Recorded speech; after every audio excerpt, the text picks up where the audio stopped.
Hi, friends, and welcome to another episode of the I Owe It to Myself podcast, as well as the fourth and final episode of the Crescent City series and of the book House of Flame and Shadow.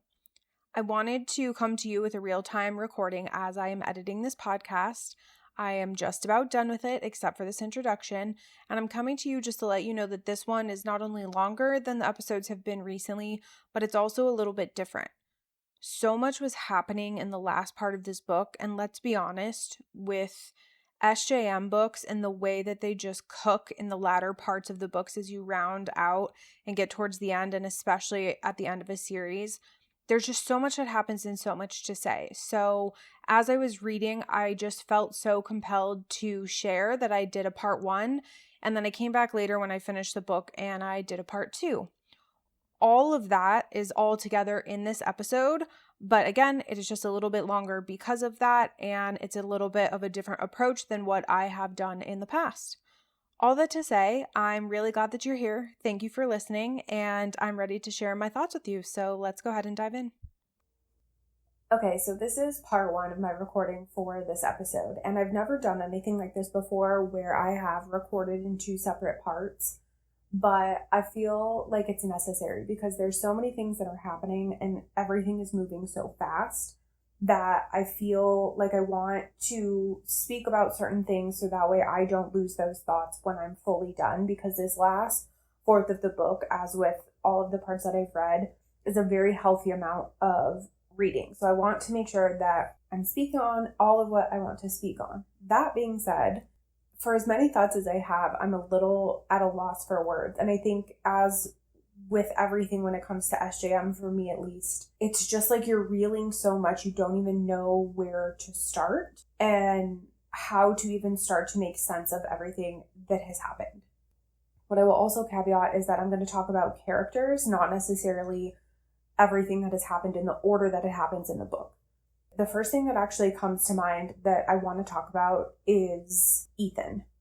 When he was telling Jessica that he was going to go to the wolves and try to appeal to them so that way they would finally see that they don't need Sabine anymore, and that this Fender heir that he had done all of these horrible things to was going to be the person to rally them and help them lead a new path forward for the wolves. I just continued to shake my head because what I continue to struggle with Ethan, which I mentioned in prior episodes, is that he is just so lost, and I don't understand why he just is continuing to go down this road, and more so why people let him do that. Jessica almost just sits there as like a silent passenger that will ask him questions and share concern, but just lets him do it. And I say that as if she could do anything to stop him. I mean, the reality is she could. She is far more powerful than I think that we have been led to believe until this book. And I don't know why she kind of plants these seeds in his mind of like, are you sure you should do that? Or they're not going to listen to you, or whatever it is that she's saying in these conversations with him without actually stopping him. I don't know what her goal is or why she does that. Because to me, in some ways, I'm like, you could just say no and be like, I'm done with your shit. I'm done with you flailing around like this little puppy that you seem to keep acting like you are. When you're ready to step up and actually like be a man and step into the place that you're supposed to, which is to be the alpha yourself, then you can go ahead and, get back to living your life. But until you do, like, I'm not going to let you leave the House of Flame and Shadow. Like, she could pull that and he would have no choice and he would be at her whim. But she doesn't. She instead just kind of has conversations with him and asks him these questions, again, for whatever reason, as if it's going to even do anything for his thought process or change his decisions, which it never does. And then he just goes. And so I was really frustrated by that because Jessica was exactly right. It's like, what do you think is going to happen? They're going to say that this is fake. They're going to say that the power that you have now is manufactured, that hypoxia did something to you. Like, they're never going to believe what it is that you're actually saying because they haven't lived it or seen it like you have. And of course she's right by that. We know that she's right before he even goes and he does this song and dance with these wolves. I think the part that frustrates me the most about everything with Ethan is that he can't recognize it. There is not a moment where he sits there and he says, I know that I'm flailing. I know that I'm drowning. I know that I'm grasping at straws, but I don't have a choice. It's always just there's always this do-gooder part of him. He wanted to go help the Fender heir because he believed that him killing her was wrong. And then once she was raised and it all went to hell and she became a Reaper, he wanted to go get her to try to like save her soul and bring her back from that. He wanted to go to the wolves to have this conversation with them because he wants them to see another way. Like, it's always out of this like quote unquote goodness that he has. Like, his hero complex is his greatest downfall in a lot of ways because he can't ever stop and like take a moment to think about what he's doing. And why I say that specifically is because in the dialogue that Ethan and Jessica have, at some point she says that to him. Like, she's like, can you just take a breath? Like, can you actually take Quinlan's lead for once and like plan ahead and actually have your shit together and think about what you're doing? Because it just feels like he's continuing to fall from one thing to the next and he's not actually stepping into himself. And the reason why I bring this up is because when the fight went down, when he was at the den and everything happened the way that it did, I certainly, as the story was progressing, I had a feeling that I knew where it was going to go, but there was a lot out of that I did not expect.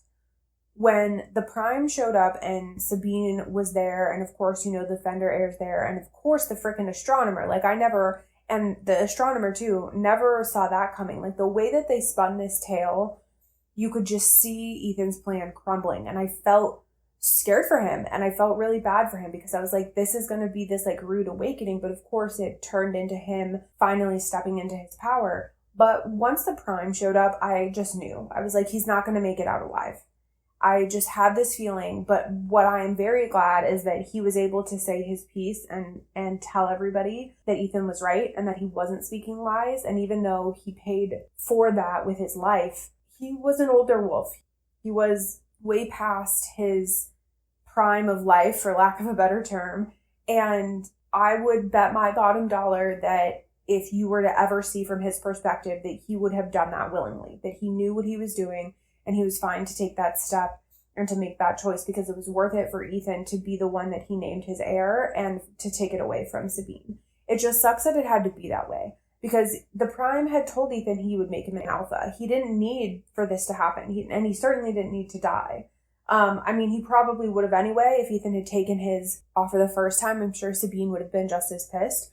But the way that it all went down, it was just unfortunate. But it reinforces exactly who Sabine is and has always been. So, of course, her dying in the way that she did, it felt right isn't the right word, but like it felt appropriate for the situation, I guess. But what I will say is that I kind of wanted it to be more of this like drawn out fight. I felt like it was a little lackluster. And I know that when it comes to wolves and like being able to just rip each other to shreds, there's not much else that can happen. It can be pretty quick.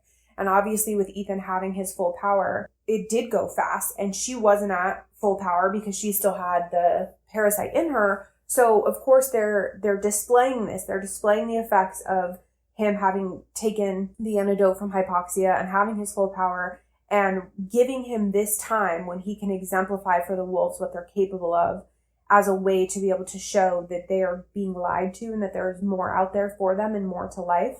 I understand all of that, but it just kind of felt like it was just too simple in the way that she went. Like the way that we saw when Rune and Bryce killed their dad and killed the King of Avalon, it just was drawn out a little bit. Not that I want deaths to be drawn out. I don't love that kind of like gore and fighting and all of that, but there's something about Sabine where I wanted her death to be as meaningful for how cruel that she has been as I feel like some of the other characters were, and I think that she got off a little too easy here. I'm glad that Ethan did it. I don't think there was anybody else who could have, in terms of like justice in the story and vindication and all of that. But it felt like it was pretty quick. Also, what I will say is I'm actually glad that the astronomer died. And I didn't see that happening, but it makes a lot of sense. It's like the Fender heir knew that was her moment to make this man pay, and she took the opportunity. And I do think that that's, really great that happened. And I keep calling her the Fender heir because even though I just read these pages, I always forget her name. But I don't love that we have this realization that she's not good. Like Ethan sitting there, his inner monologue being like, I should have known better. Like, I was trusting her and assuming that she was somebody that she's not. Like, why would I don't know her well enough to know what kind of person she is or her character. So, like, how could I have put so much faith in her? And it's true. He was putting the faith of the Fender name into meaning something, but it didn't, because Sabine was cruel and evil. So why would this person be like Danica, where she was good and positive? Like, he had no way of knowing that. And there is a part of me that feels like there might be some justice for her when this is all said and done. Like, they will end up being able to save her or help her, and she will come out of it and not be this evil person. But I'm not sure, and I don't really know how I feel about it. I think in this moment, I can take it or leave it. If she ends up being evil and they just kind of leave her to die and whatever during all of this battle, or Ethan kills her again, I don't think that I would really much care. If she ends up having a little bit of this redemption arc and like ends up being good, I think I would also be fine with that. So I'm interested to see how it all goes. But just the way that everything went down in that interaction, and the fact that Ethan finally got his power, I'm glad that it happened. I'm glad that my gut feeling was right, in the sense that there was only ever going to be Ethan. There wasn't going to be anybody else to be the next alpha. It was never going to be anybody else. I just wish that it went a little bit differently. I just wish that he didn't have to like struggle his way into it, and almost just kind of by luck that there's a few good people that were on his side that he stepped into it. That being said, when he comes back and is talking to Jessica, that's at the point where she's like, can you just plan ahead for a half a second? Like, you finally have this authority now. You need to recognize what that is. I don't think he's there yet. And I have stopped at the part where him and Hypaxia are trying to go and like talk to Connor, because he believes that Connor has something to say to him. This has to be the last thing. Like, there has to be a point where Ethan is just done. Where Ethan, it's just like, you have gotten what you needed to get, whether you knew that you needed it or not. You need to own this power. You need to step up and own the responsibility. And you need to just realize who you are now. And you're not this just lost feeling pup. And I have a feeling that if he is able to get through and talk to Connor's soul before that is all said and done, and he like passes on through this limbo is that he might be in, I hope that he is the one to give him that talk. And I'm sure that he will be if that happens. I also hesitate a little because I think it is a little predictable and kind of cheesy. Like, why did it end up having to be that he like stumbled his way into having this alphaness, and then his brother is like, look, it's always been you. You've always had it in you. Like, it just, it's meaningful, because I think he needs to hear it from somebody who has always been in his corner. And no matter how many times that Bryce tries to talk to him, even though she's like one of his last kind of OG quote unquote family members from before, he's never going to trust her in the way that he once did because of everything that happened. Even if he has loyalty towards her and he's a part of her, you know, kingdom, and she is his queen, it's always going to be a tiny bit tainted, I think, to some degree, because the trust was at once broken. Even if he knows he shouldn't feel that way, even if he's like views everything with this very skewed understanding, and even though he trusts her now and, you know, is a part of her court and all of that, that I believe that there will always be a little bit that is slightly tainted, whereas his brother was always just pure. He was always just pure-hearted. He always meant the best. He always wanted the best. And so if he's able to talk to his soul, I think he's going to be the one to give him the revelation. I just kind of wish it didn't have to be that way. So I'm glad to see that Ethan's making it through, but I'm a little bit frustrated at the way that his story has gone. Now, for Hypaxia, she's a little bit of a question mark to me, because she's showing up with Ethan. They have this partnership, right? And they're working through these situations. And I think that they're creating this friendship that is going to stand the test of time in the long run. They just maybe don't know it yet, right? But they're going through all of these very intense scenarios and situations where everyone else is away doing all of these other things. It's just them. And I think that there's really going to become like a trust and a bond out of that in the end of all of this. But I'm a little bit, there's just a little something left to be desired with her, because she's done some intense things, right? She tried to help him and raise back the Fender heir, which didn't go well. I don't necessarily blame her for that, but like, she tried to obviously play a part in that. She figured out the antidote, even though she feels like it's not this foolproof solution and she has to work on it a little bit more. She has them an interim answer, which is huge. She's going with him now to deal with this Connor situation. Like, there's something about her that now that she's taken the antidote that I'm interested to see what happens with her power and where that goes. I'm also interested to see if her and Celestina end up getting back together because, we know that they broke up. We know that she was really pissed at her for turning them over to the Asteri and ratting them out. But we're getting to this point where all of these people are going to come back together for the greater good. I don't know if Hypoxia is going to cross back over and say, okay, I see you trying to redeem yourself and we can have a future together after all, now that you're not bending to the Asteri's every whim. But I don't know. And I don't know that I want that for her. I could almost see it being where, Ethan and her aren't in relationships and their storylines aren't necessarily about love. It's about trust and friendship, and that they find that in each other and in this group of people. So we'll see, but I'm interested to see if I'm just interested to see what role she plays in this battle in the long run, because there's just a little bit of a question mark for me with her, because I think I felt like she was going to have such this big role because originally her and Rune, it was kind of gearing up for them to be together, and it's when we found out that they weren't, she just kind of went to the background a little bit in the story. And again, I know that she's playing this part now, but there's just something about it that just doesn't feel as present as I felt like she once was. And it could be the fact that, she isn't the queen anymore and she's kind of down on her luck, and her and Ethan are both in this kind of shitty place together. I don't know. Maybe it's making me view her as not being as prominent as she truly is in these pages. And we'll see if I can kind of shake myself with that for the rest of the book. But I want to see her kick ass and take names because I believe that she can. And so I'm just interested to see, again, the part that she plays and how this all shakes out going forward. The last thing that I want to talk about for this part 1, but is by far the biggest, is the entire situation that went down with Bryce and Nesta. Never in my days did I think that she was going to open a portal and go back to Nesta. And when I first read that, I was geeking out because I thought that she was going to try to convince them to come and to fight, and that they were never going to open the gates to hell, and that they were always just going to go and get them. And so when I first read that, there was a lot of places that my mind went, and I was pretty stoked about it. What I then also never thought about was that she was going to ask for the mask. That was absolutely crazy to me. I think it's because we know the power that it wields and how insane it is. And so when you see Bryce in the situation with the mask and how effortlessly she can control it, it kind of changed a lot for me in regard to the Dead Trove. And I don't like that because I think the intent of this is for it to change your perspective of Bryce.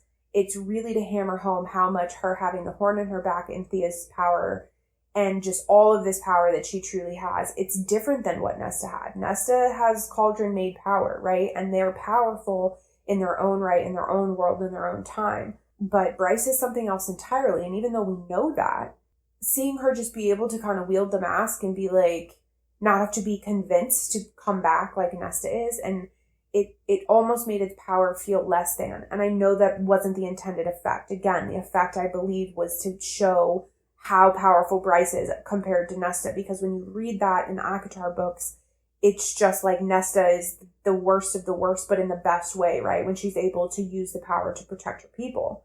It's a power unlike anything and beyond, even what Rhys can comprehend. That's how it feels and how it read the first time. So now, to know that this is where we're at, I really just need to remind myself it's not us knowing where we're at with this mask is not anything against the mask or to lessen the power of the Trove. It's to highlight the impact of the power that Bryce has. So I do want to try to take that perspective, but it is hard to not look at it in the way that I am at this moment. I will say, though, that I would love and I would give anything to get the pages of what it's like for Bryce's parents to be with Nesta. I can imagine how that's going to go, and I would be very interested to get that perspective. I doubt that we ever will, but what actually just struck me now as I say that is I think that it would be extremely interesting if this new ACOTAR book picks up when that is going on. I think it would be very interesting if the perspective that you get is the ACOTAR characters the minute that Bryce pushes her parents through that portal. And that's where this part 1 smaller book picks up. And when it all shakes out, however it's going to shake out in Crescent City, that's when we'll lead into, the rest of the book of ACOTAR would be about whatever ripple effect happens from the fact that they have had these portals open twice, because there is going to be some kind of ripple effect in their world and with their kingdoms, and we just don't know what that is. And that's why Nesta and them are so worried about it. Like, not only the fact that they've opened the portal twice, but Bryce coming over, they're going to have to open the portal a third time for Bryce to give the mask back.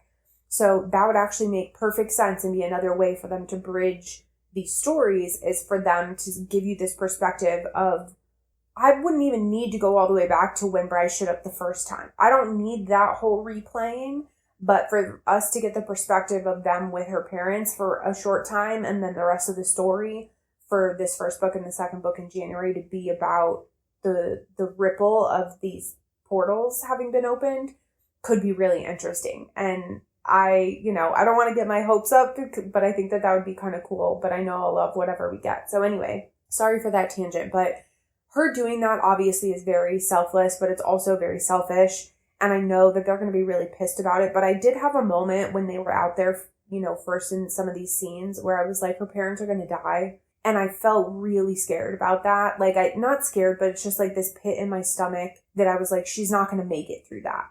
And so I don't know. I think that it's interesting because we get this perspective of both these characters having power and being human, and Bryce being half and half, right? And all this stuff. And there's a lot about Bryce and her humanness that she holds on to. And her vulnerability is obviously her parents and now Cooper, who she's been trying to protect. But for her to go to this extent, to be like, I'll give you the thing that means the most to me in the entire world, it tugged at my heartstrings, and I'm very glad that they are safe for now. I'm sure that they are going to be reeling and very upset, and they're not going to let her live it down for a long while. But I know in the end that they will understand why she did what she did. But yeah, to get their perspective would be very interesting. And I'm very glad with the way that it did turn out, because I was very nervous that it wasn't going to go well. The last bit of that I'll say is, with this mask, and going back to the fact of how easy it seemed for her to wear it and to command it, the fact that she didn't totally wreck the Harpy and that she was just like, you can rest now, was a mercy that she didn't deserve. It's kind of like I chalk it up a little bit with the Sabine situation. I'm glad at times that there's not as much of this just intense fighting and gore, but some of these characters I'm like, you don't deserve to get off so easy. But I think that especially with the mask, it's very poetic that in wearing this mask of death and having the power that Bryce does, that she is leading with empathy. And I think that it's a sign of the kind of ruler that she's going to be. And I actually think it is important that she is that kind of ruler, because it defies and goes against everything that the Asteri are. And so it is good that she does that. But it was a little lackluster, but it's to emphasize this power that she can wield. And as much as it was a little lackluster, it was also very powerful for the message it was trying to convey. All of that to say, the fact that they did end up opening another portal, and that they got to hell, and that Ada stepped through, and that, all of these demons and dead soldiers and whatever are marching now, we're just up against the part where this battle is going to happen. And it is sad to me that Lydia's kids got taken, and of course by Pollux, and that is going and has put a little bit of a ripple in this plan that makes me nervous. I don't know how that's going to shake out, and I don't know what's going to come of that. I could see it being the thing where she goes to save them, where they see her for who she is, and both of her sons really, realize and forgive her for a lot of things, and it starts the beginning of the rest of their relationship. I could also see it going very poorly. So I am nervous about that, but we're going to get right into it. I mean, we are right there. So I wanted to kind of come on and share part one, because I feel like so much has happened and I was reeling about so many things. Oh, I just actually remembered. The last thing that I'll say is that when Juniper and Fury showed up and they had the conversation where Fury's like, I should be out there with you. I should have your back. And Bryce is like, no, you need to stay here, because if people know that, Fury is protecting Avalon, they're not going to come and mess with it. And I need that. This has to be a safe haven. She is not wrong by any means. She is correct in that statement. But it does go back with what I said in the prior episode, where I was I'm mad. I'm mad that she stayed. And I understand in this moment, it's an order from her queen. It's not her friend asking her to do something. She's saying you need to do this and you need to be here. somebody had to be there. And I guess it makes sense that it was her, but it just feels like there's just something about her not contributing in all of this. It just doesn't sit well with me. The one thing that I could think of that could justify it is because she's been in the depths of so much fighting, and I don't want to say espionage, but I guess, because I still don't really understand what Fury does or is or what her role is. But you could say that because she's done that for a living, that although guys like Baxian and Hunt have too, they're obviously much more central to the story. So you could say that because she's done it for a living, that this is a different role for her to take on and to do right, by her queen and by her people and be there and be a protector. I guess, and I guess I could see that being valid, but there's just something that it just doesn't sit right with me to know that she's just kind of on the sidelines a bit. And again, it's a double-edged sword because she's doing what she should be doing as her queen has asked, and it does make sense. But it just feels, I just wanted her to kind of rip and roar a little bit. I wanted her to kind of kick ass and take names and for us to see it and to understand her more. But maybe there's something there that we're not getting that's going to come to life in future books. Maybe there's something that we're going to get out of Fury in New Crescent City whenever that time comes that we're just not ready and meant to get right now. Because there's already a bunch of characters and each of them is going through a lot, that it would make sense if there's a few that we don't see or get as much of.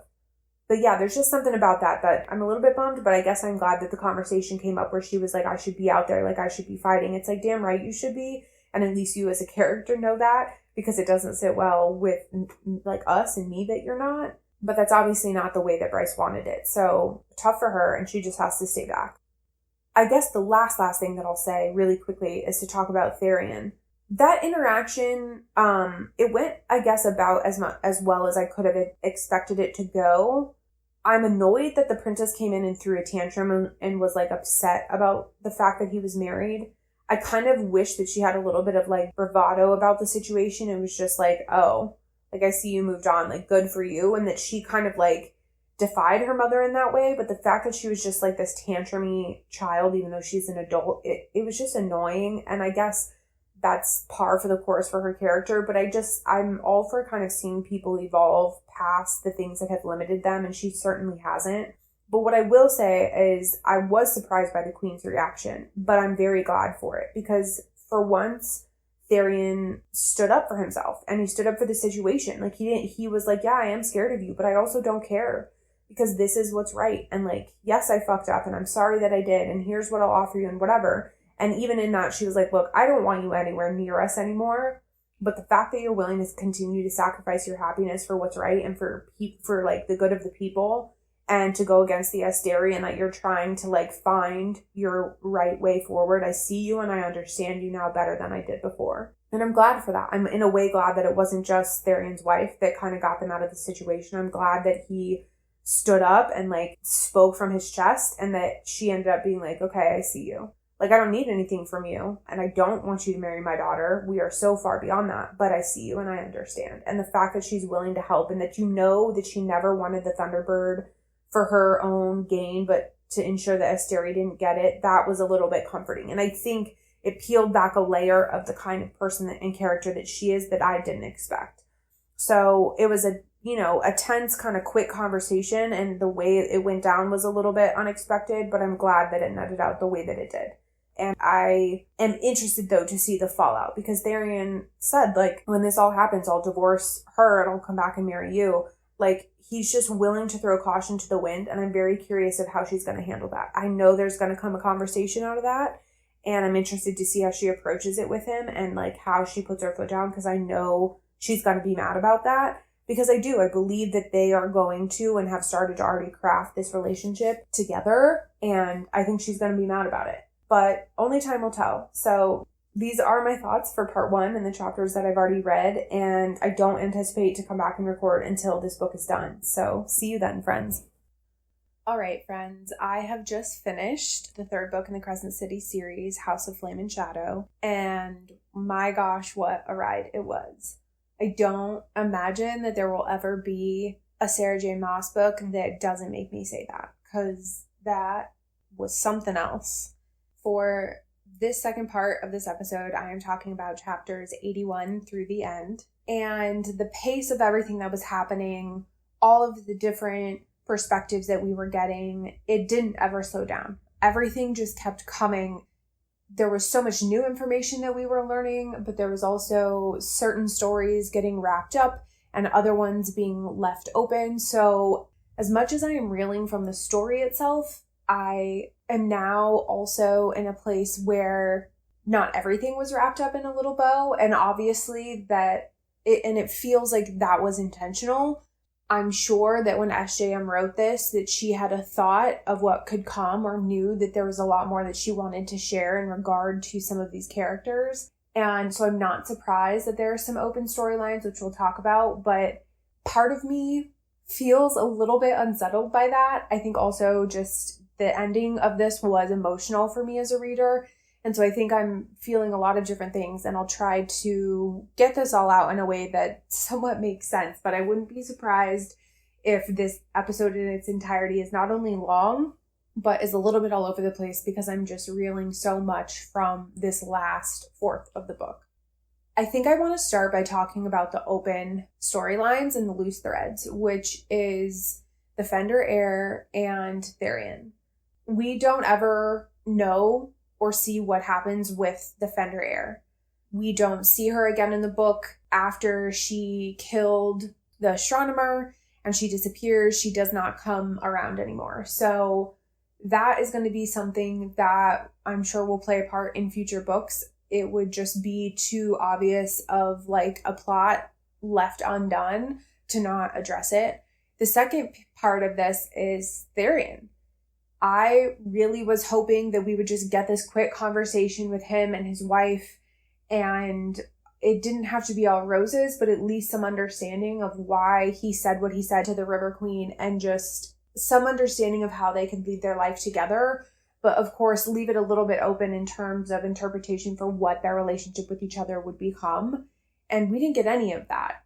I was a little bit surprised to know that the Viper Queen had her ex-boyfriend in her hands, and I didn't expect that we were going to get another unexpected piece of their story. But now it's not just that Flynn's sister was this woman who was a part of this political and powerful family who had just been pretty much destined to like marry for political allyship and just be a wife and whatever. There is a person whom she had cared about, and in some way, shape, or form, and somehow the Viper Queen got her hands on him. We don't know in this moment how exactly that happened, but in this discussion with the Viper Queen, she's like, Flynn's sister was saying something along the lines of like, my dad said that he went to somewhere else, I don't remember where, and the Viper Queen basically was like, oh, he's full of surprises, or he's so sneaky, or whatever, basically implying that like, your dad gave me him.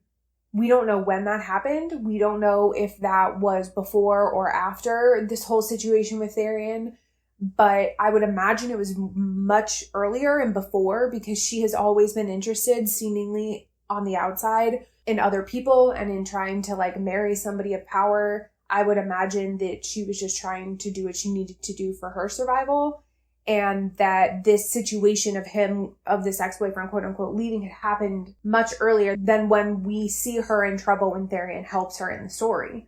But now it's a little bit of this twist of like, he didn't go away at all. He basically was turned over, and he is now like this slave. And there's layers there. There is a lot of layers that is going to come to light there in terms of what her relationship with her parents had been in the past, how this came to be, what her relationship was with this guy. Like that in and of itself could be its entire own storyline.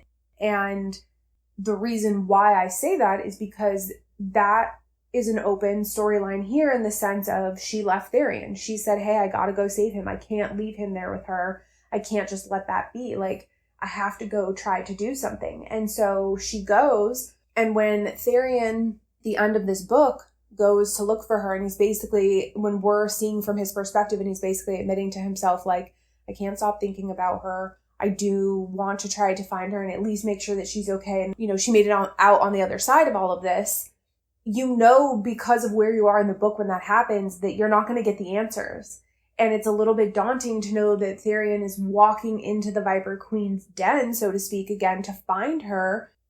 it's just like, what are you doing? Like, you're willing to risk it all potentially for her and for this, especially because when he's doing that, what he's saying is we're getting the background of everything that had happened, where the Ocean Queen basically had forgiven him and said, hey, like, you can come and work for me and, like, you know, be in my employ to some degree, which does make sense because he's a mer person. Like, he's never going to be able to be on land forever. He will always be an ally to Bryce and them. So even if he's working with the Ocean Queen, like, she would have to know that his allyship and his loyalties to Bryce are indefinite. And so her employing him, it just kind of makes that unity stronger, and he'll forever be a friend of theirs, but he needs a place. And so it does make sense that it's the Ocean Queen. And I'm glad, because that's what I wanted for him from the beginning when he first was trying to leave the River Queen. So it's like, you know, he's right there up against this thing that will probably put him in a pretty solid place. But she is now the outlier. His wife is now the outlier of, like, well, he will always be married to her. So even if he's there in the ocean doing his thing, what is he going to just pop up every now and again to see her? Like, I don't know. It's just, there's a lot of questions there. But when he is about to walk into what's left of the meat market, we see the dragon Ari. And you don't get anything. You don't know, is she there because she's going to hurt Therian? Is she there because she survived the battle? Did she do anything to help anybody? Like, you don't have any idea where she has been or what she is doing, because she was, quote unquote, sold. The Viper Queen sold her or traded her. So it's like, why is she there? What is her purpose? So there's mystery behind that, which is interesting in and of itself, coupled up against the situation with Therian and his wife. There's a lot there. And those could all be stories in and of themselves. And so there is a little bit of a bummer. Like, I certainly would have wondered what always happened to Ari, but it kind of just got lost in all of this other stuff happening, that it would have been fine had she never come back up. But obviously she did for a reason. And so I know we're going to see her in the future in some shape, way, or form. What I also think is interesting in terms of, like, loose ends and threads being left to, like, be pulled is this situation with Ethan. Ethan is now the prime, and all of the wolves are making their way back to him, right? But the only one who really stayed around was Perry. And there are moments when Ethan, when it's his perspective and he's engaging with her, where there are these comments about, like, her scent and how he's kind of, like, recognizing her and seeing her differently now, where, you know, seeds are getting planted for a romance. And then at the end of the book, when they're all, you know, meeting up again and Flynn sees her and is, like, flirting with her and she's kind of responding to it, you see from Ethan's perspective that all this is happening, that he's commenting on, like, I don't think I like that. I'm not a fan of that. And so you know that again is yet another storyline where something could come of that relationship between them. And, you know, the thing that is interesting is she's an Omega. She's not an Alpha, but she's an Omega. And so you know that she's powerful. You know that is in part probably why Ethan is regarding her, especially now that he's not just an Alpha, but he's Prime. He's sensing her in a different way than he had before, but her power has always been there. Her leadership has always kind of been there, but it means something different now. So I expect that future to come, and I'm glad that it didn't go too far down that road, but seeds have definitely been planted for that, and I'm interested to see how that goes. Now, I think those are really all of the stories that kind of have these open-ended situations. Everybody else seems to be pretty settled. I already talked in part 1 about Fury and Juniper. They're definitely both kind of an open-ended situation for me, but I'm not going to go back into that. Y'all know where my head is at in regard to them, especially Fury and her story. I just feel like there's so much left there to dive into. What I now want to switch and talk about is just how I feel about any of the other stories that we got.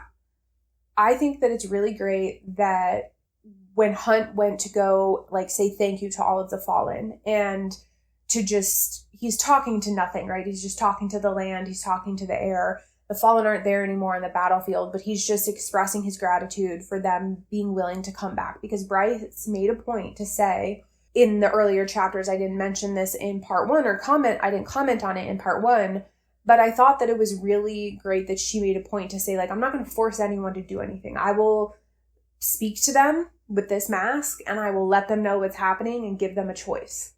And so now when it's all said and done, he's just putting his thanks out into the universe. And that is really powerful. And it's great that Isaiah was there to be able to be a part of that with him and because he fully knows and understands, because he went through all of this with him prior.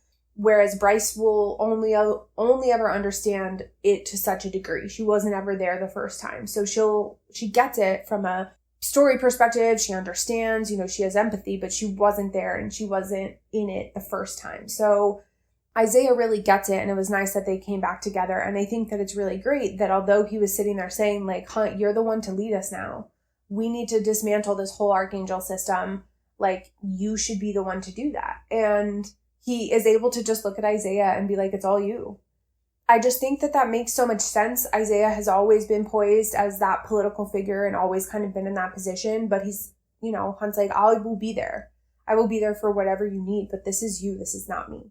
I think it makes a lot of sense because I don't get a feeling that Hunt wants to rule anybody. He's never been the one to really be in charge. He will be there to enforce and to train and to help and all of that kind of stuff. And he'll lead in certain ways, but in that kind of way, it just makes sense that it wouldn't be him. While you could argue that leaves a storyline open for Isaiah and what his future holds, I think more than anything, it's kind of a rounding out of a relationship. And it's us knowing that is likely going to be Isaiah's future is a way to kind of wrap that up because it just makes so much sense for him. I also am glad that the situation with Lydia and Rune and her kids ended up the way that they did.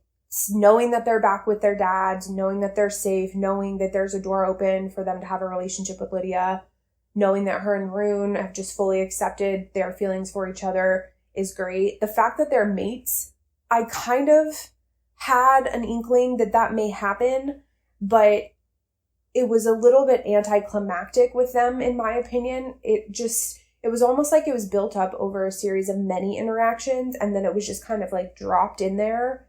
And although it was powerful when he was speaking to Pollux and said it in his monologue of like, she's my mate, and it was powerful because he was saying it to Pollux, who had done nothing to deserve her and had just always treated her poorly, regardless of whatever twisted thing of love that he thought it probably was in his mind.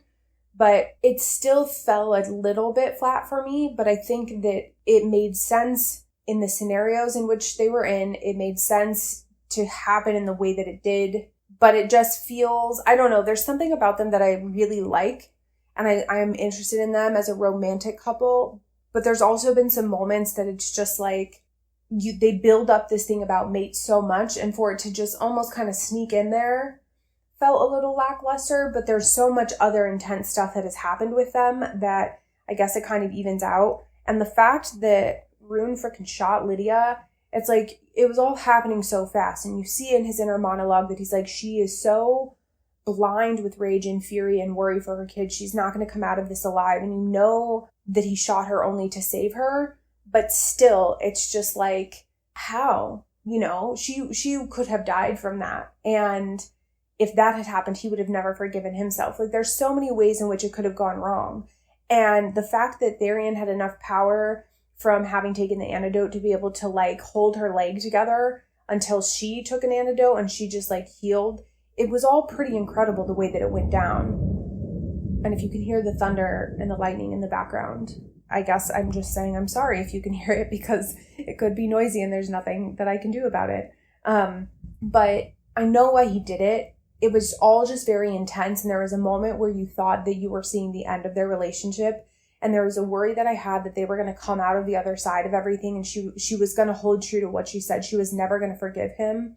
But the fact that he was the one who was able to get her kids out and to save them meant everything to her, and she, wiped out the debt. But it's just like that level of choice for you to make that kind of decision for the sake of saving her. It speaks volumes to their relationship, but it's just so intense. So there's a lot about them that I actually really like. But again, all of that up against this kind of quick, like, oh, she's my mate. I don't know. I'm torn. I think I'm torn because it just feels so anticlimactic compared to how we've seen other mates come together in SJM books. But at the same time, it almost feels so fitting for them as a couple specifically. So I don't know, but I'm just glad in general that it feels like their story is in a really good spot. And the fact that Rune got an apartment right below Bryce's, I think is really funny. He even says, like, she's never going to forgive me. I mean, the reality is he's going to hear her all the time. She's probably never going to hear him really all that much. So take that,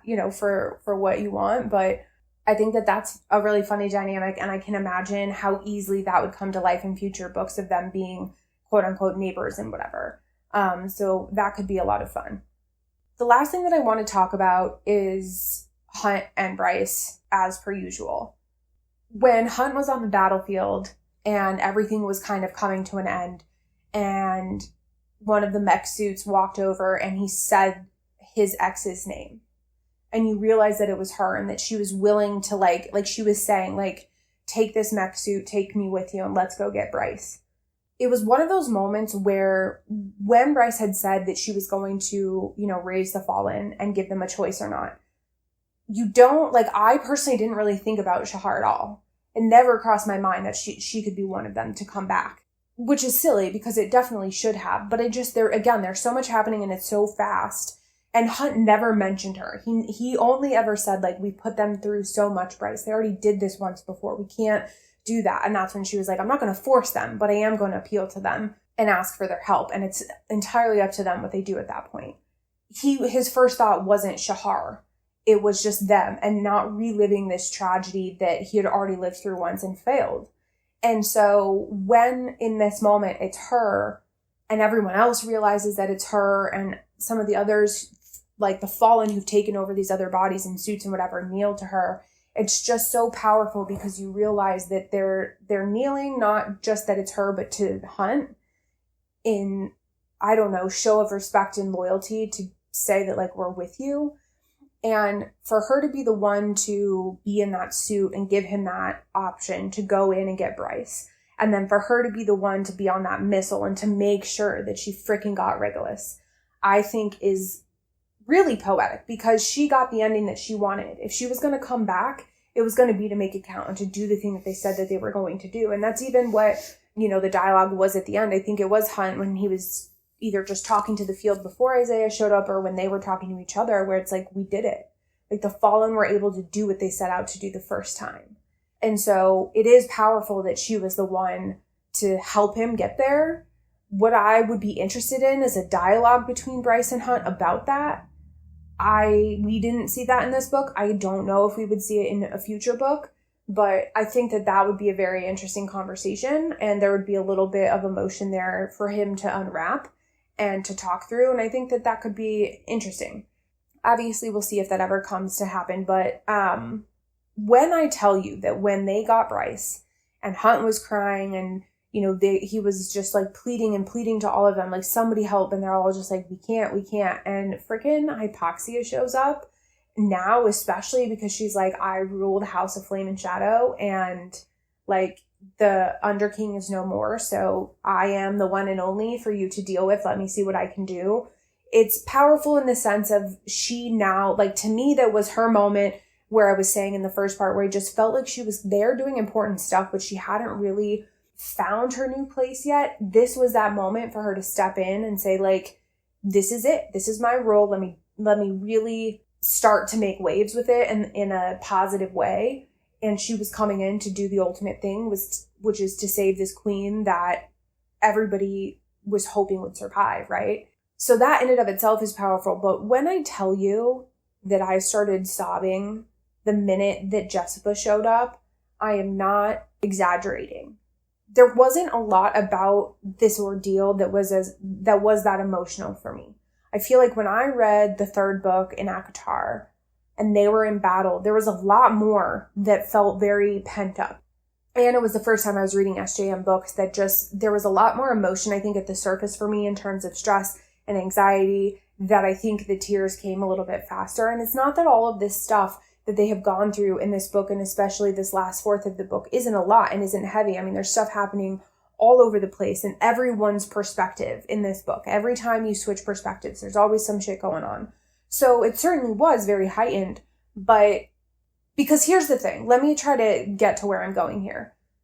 Jessica says earlier in the book to Ethan, there is a part that I can play in all of this, and a time when it's my time to be done and to kind of let my power go, and it hasn't come yet. And she alludes to that. And I thought that she was always going to come out in this battle and just be powerful and kick butt and take names. But as it was all happening, I never wondered in the back of my mind, where's Jessica? Even in the moments where we circled back to Ethan and his storyline and she continued to just let him do stupid shit, I was never like, why is she not out in the war? Because it just always seemed fitting that she was not this kind of battle. She wasn't like a meant for battle character. So I never questioned why she wasn't out in it. It wasn't really at the top of my mind because so many other things were happening. And so when Hypoxia said we have to make a trade, even in that moment, it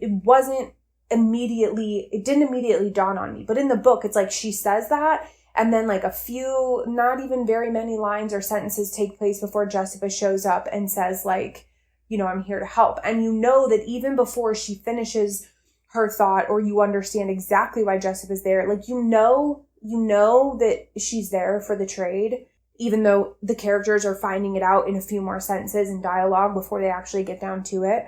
But in that moment, when you know the trade needs to happen and Jessica shows up, I lost it, because it just seems so poetic that after all of this time that she would be the one to sacrifice everything for Bryce. She never comes across as this character that would. And even Hunt was like, why would you? And she jokes like, well, hard help, good help is hard to find kind of thing. But she even says to them there, like, it has been, I think if I'm correct, it's either like 1500 years or 15 centuries, like some crazy amount of time where you realize like she is old as shit. She has been around for a very long time.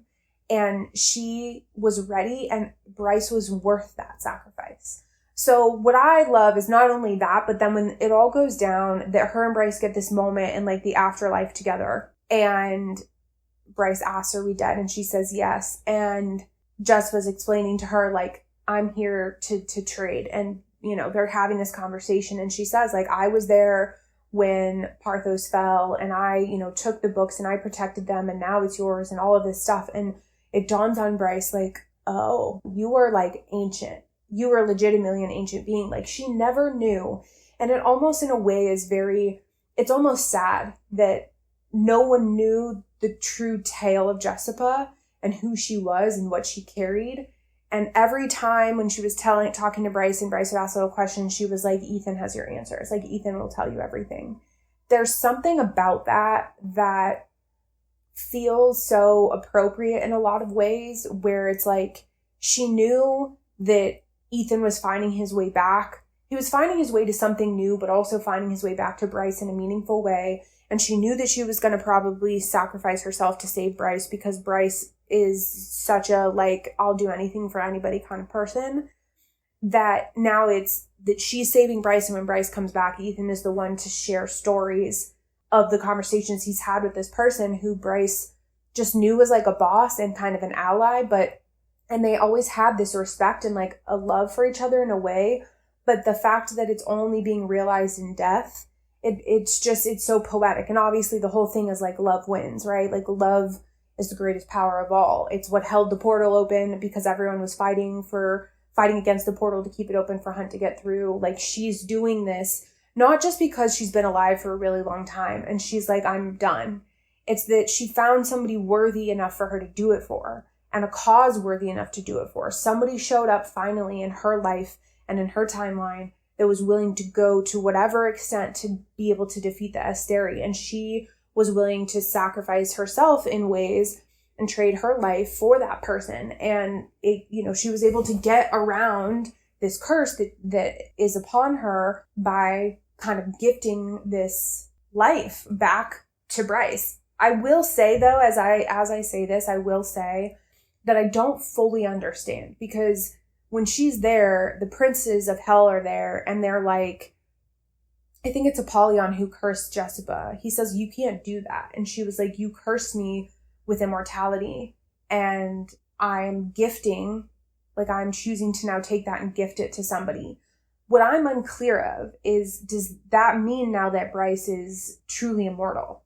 is she like forever? Unless obviously someone kills her, but like she's not going to just die by kind of human death standards. I don't think she ever would have because of her fayness, but like what I don't fully understand if she's transitioning her immortality to Bryce or exactly how the exchange was able to happen where it's like her curse, but it's now a gift. I didn't fully grasp that in that moment, but you just, either way, you don't need to be able to understand the weight of Jessica's actions. And it did. It made me sob. It made me sob because it was like she's doing something for somebody in the most selfless of ways, and that somebody is Bryce. It really shows that there was a real depth of relationship there between them, and Jessica has a lot of respect for her. And I think that is in part why she put up with so much crap with Ethan and all of these people for so long, because she just knew and she saw worthy allies in this group of people. And it just feels so poetic that she is the one to ultimately save her life. So that definitely shook me to my core and definitely made me very emotional when I read it. And then, of course, you come away and all of these stories and you kind of see where everybody ends up, and it feels good. It feels like it wrapped up in a way that it needed to. But again, there obviously are characters that have kind of these open storylines and these threads to tug on a little bit that I'm very interested to see what direction it goes in the future, especially with the fact that Bryce not only went back and got her parents and left Nesta the mask like she said, but she gave her the Star Sword too. She didn't just leave her the dagger. She left her the Star Sword. Like, she was like, I can't exactly remember what Bryce said, but when she told to Nesta, like, I feel like there's something here to help you find exactly who you are, and the way that this sword also calls to you, like, there's something here for you to do with this. And I feel that and I believe that. So not only do we have the stories of some of the characters I've mentioned that are kind of open-ended, but now the mask and the dagger are back with Nesta and the ACOTAR characters, but now the Star Sword is there, and they've never had all of them together in that way from what I can recall. And the fact that she's saying it to Nesta, it just makes me wonder how big of a role Nesta is going to continue to play in these books going forward. And maybe, again, like I mentioned in part 1, maybe that is where we pick up, where it's like she's sitting there with these weapons and somehow it helps guide her to who she truly needs to be, which I feel like we already kind of figured that out. We knew the power that Nesta has and that she's made and that she can wield these objects, and her mate is Cassian, and like you kind of get settled in what her story is. So it's like, what more is there to find out? But this kind of plants the seed for there to be something, which is obviously very interesting. And, there is something very sweet about the fact that her parents, of course, ended up just like being totally fine and okay with them and like loving them and comforting them. Like, it wouldn't ever have gone any other way. And the fact that her parents are frustrated with her, but of course weren't, they were just glad to see her and was like, we get it. I'm glad that some of that went the way that it was, because we needed some of these wins. We didn't need to have more arguments and things happening. But obviously now all of these characters are in this, world back on Midgard where they have to figure out what life is and how things are going to rule and how it's all going to move forward. And, there could be stories aplenty that come out of all of this that I'm sure SJM could write many books about. So I have no idea where it's going to go from here. At this point in time when I'm recording this, we have no idea when any other Crescent City books are going to come. And so I have no idea when we're going to see these characters again.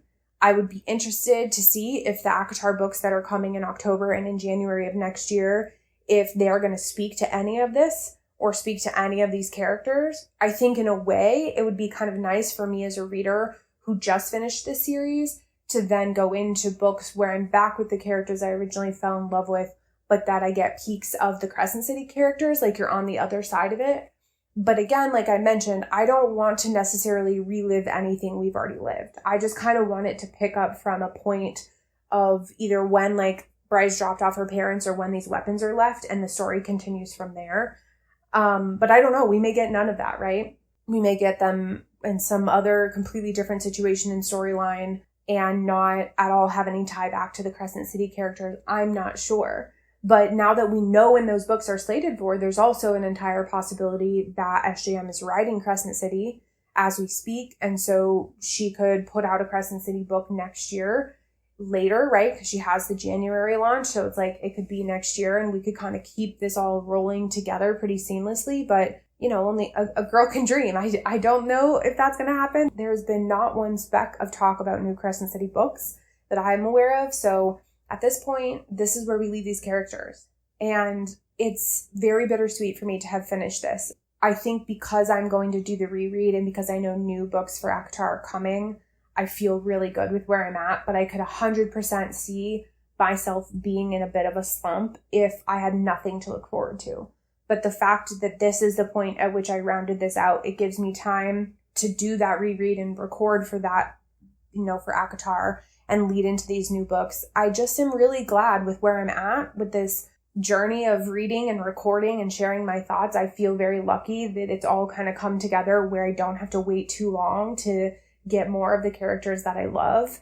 But, you know, God help us when we get into January of next year if there's not more books promised, because that is probably going to be a slump of all slumps. But we will cross that bridge when we get there. So a ton of action, a ton of characters, a ton of things have happened.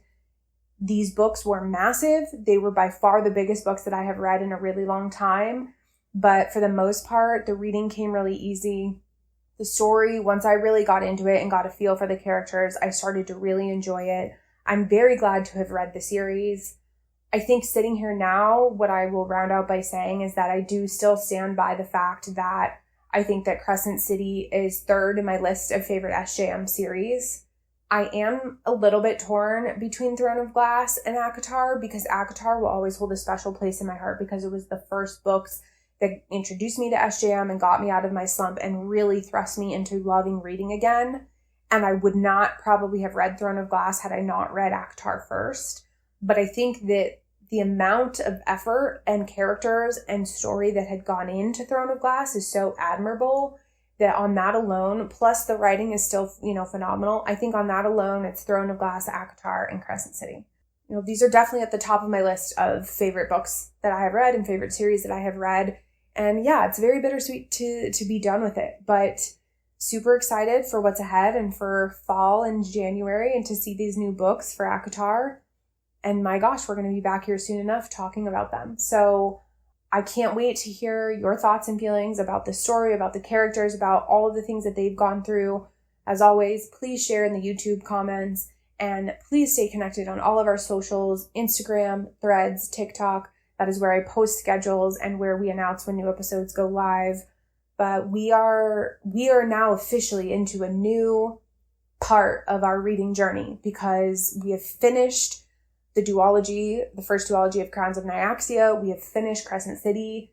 And while ACOTAR Read Along is definitely coming up next, I'm going to probably introduce another book and we'll see if we get through one or if we do a couple different standalones. But we are officially kind of at a turning of the tides away from some of these series into familiar things, but new series. And that feels really good. So I'm proud of me for that. I thank you all for being here.